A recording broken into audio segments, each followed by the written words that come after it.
এবার টেলিভিশনের পর্দায় উপস্থাপনা করতে দেখা যাবে ডেভিড বেকহ্যামকে। আগামী মাস থেকে প্যারামাউন্ট প্লাস টিভির বেকহ্যাম অ্যান্ড ফ্রেন্ডস অনুষ্ঠানটি পরিচালনা করবেন সাবেক এই ইংলিশ মিডফিল্ডার, যেখানে বেকহ্যামের সঙ্গে থাকবেন জনপ্রিয় হলিউড অভিনেতা টম ক্রুজ, রায়ান রেনল্ডস সহ বিভিন্ন জগতের তারকারা। নিশ্চিন্তে খান স্বাস্থ্যকর অল টাইম পান, all time healthy life. David বেকহ্যামের বয়স এখন 50 ছুঁই। ফুটবল ক্যারিয়ারের ইতি টেনে ইংলিশ কিংবদন্তি এখন একাধারে ইন্টার মায়ামির কর্ণধার আর প্রেসিডেন্ট। ক্লাবটিতে লিওনেল মেসির যোগদানের পেছনেও বড় কারণ বেকহ্যাম। ফুটবল ছেড়েছেন অনেক দিন আগে, কিন্তু এখনও নিয়মিত সংবাদের শিরোনাম সাবেক এ ইংলিশ মিডফিল্ডার। এবার তিনি স্পটলাইটে চ্যাম্পিয়ন্স লিগে ফেরা নিয়ে। ফুটবলার হিসেবে নয়, থাকবেন অন্য ভূমিকায়। প্যারামাউন্ট প্লাস টিভিতে অনুষ্ঠান উপস্থাপনা করবেন 49 বছর বয়সী এই কিংবদন্তি।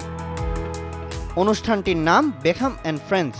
বন্ধু হিসেবে তার সঙ্গী হবেন ব্রিটিশ শেফ গর্ডন রামসে, হলিউড অভিনেতা টম ক্রুজ, রায়ান রেনল্ডের মতো বিভিন্ন জগতের তারকারা। অনুষ্ঠানটি মূলত বন্ধুদের সাথে নিয়ে চ্যাম্পিয়ন্স লিগ দেখার ও আড্ডার। নিজের ইনস্টাগ্রামে প্রোগ্রামের সেট থেকে ভিডিও পোস্ট করেছেন বেকহ্যাম। ফরাসি কিংবদন্তি ফুটবলার থিয়েরি অরিও ছিলেন তার পাশে। লন্ডনে 6 আর 7 মে হবে অনুষ্ঠানটির প্রথম 2 পর্ব। চ্যাম্পিয়ন্স লিগের সেমিফাইনাল দ্বিতীয় লেগের 2 খেলাই সেখান থেকে দেখবেন বেকহ্যাম। 31 মে জার্মানির মিউনিখ থেকে ফাইনালের পর্বটি সম্প্রচার হবে।